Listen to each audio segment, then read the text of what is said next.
तकनीक का इस्तेमाल हो रहा है, इस पर आप क्या कहेंगे? देखिए, टेक्नोलॉजी जो है इस समय हमेशा हमारे यहाँ कई बार जो है अध्यात्म और विज्ञान और तमाम चीज़ों को अलग अलग बांट के देखा गया है। अगर हम विज्ञान पे भरोसा नहीं कर सकते तो फिर परमात्मा पे भी हमारे भरोसे का मूल्य दो कौड़ी रह जाएगा, क्योंकि विज्ञान परमात्मा का ही निकला हुआ एक सिरा है। तो टेक्नोलॉजी का इस्तेमाल होना लाजमी है, क्योंकि अगर टेक्नोलॉजी का इस्तेमाल हम नहीं करेंगे तो हम किसी बीमार का इलाज कैसे कर पाएंगे, हम किसी को सही वक्त पर सही जगह पर कैसे पहुंचा पाएंगे।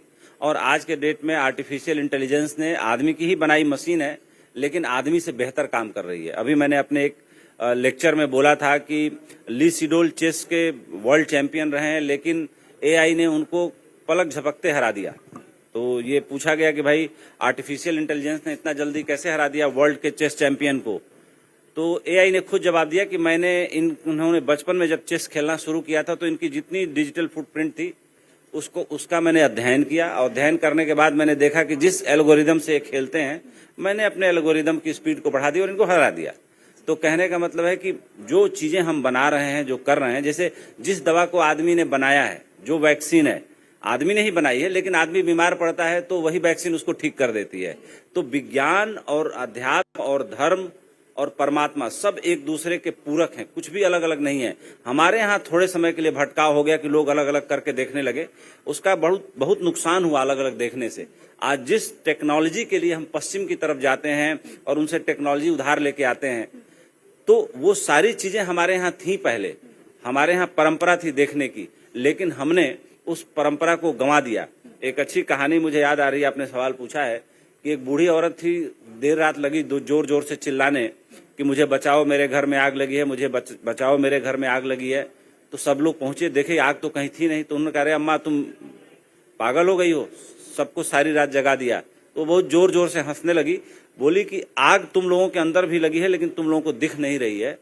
तो लोगों ने पूछा किस तरह की आग? बोला कि भाई धन पाने की चाह, पद पाने की चाह, परिवार के झगड़े मिटाने की चाह, अपने मन के अंदर की तमाम इच्छाओं को पाने की आग, सब तरफ से आग लगी हुई है, तुम लोगों को दिखती नहीं है। लेकिन हम लोगों को लगता है जो लोग बुझाने गए थे आग, वो विज्ञान की बाल्टियां लेके गए थे। तो उस कुछ आग को बुझाने के लिए अध्यात्म की बाल्टियां चाहिए। जैसे कहते हैं कि कुंभ में नहाने से आपके अंदर एक नई चेतना आती है। ये पाप उप धुल जाते हैं, मैं इस बात को नहीं मानता। क्यों नहीं मानता? कि पाप तो मन करता है, धुलता तो शरीर है। तो शरीर धुलने से मन नहीं धुलता, लेकिन इसका एक आध्यात्मिक वैल्यू है। आध्यात्मिक वैल्यू क्या है? जैसा मैं समझता हूं, कहा जाता है कि पूरे वर्ल्ड की नदियों की तुलना में गंगा का पानी सबसे पवित्र है।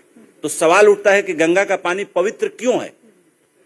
तो बताने वाले लोगों ने शोध करके बताया कि गंगा वो नदी है जो गंगोत्री से लेकर के बंगाल की खाड़ी तक, इस पूरी जो धारा है, यहाँ किनारे बैठ करके करोड़ों अरबों ऋषियों ने तप किया।